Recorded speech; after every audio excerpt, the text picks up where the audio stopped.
Hey, buddy. How are Yo, you? fella. How you doing? Good to see you. Yeah, How are you? You look great. I know. You're here at your house. Did you ever picture yourself still living here in your 80s?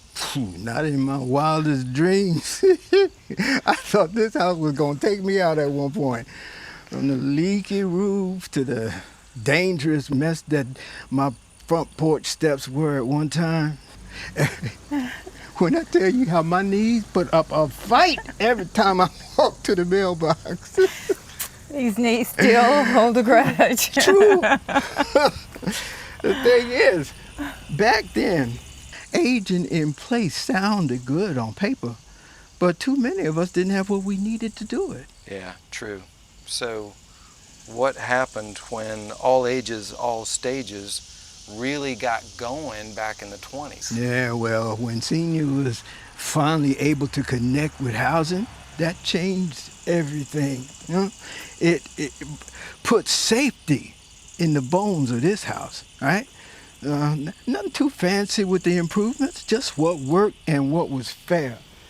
And I finally felt able to stay in the home and the life that I made for myself.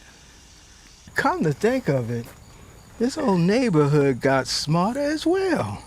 The crosswalks, the benches, the curb cutouts, yeah, they're all around to make it easier for us to get places. And we even got our own shuttle system to pick us up and drop us off without dealing with those confusing apps to mess with.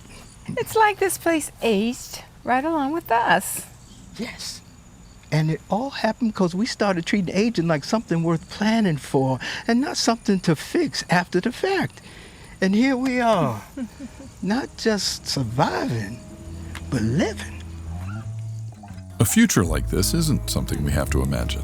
It's what happens when a state comes together to care for one another, plan ahead, and do better. This is your North Carolina.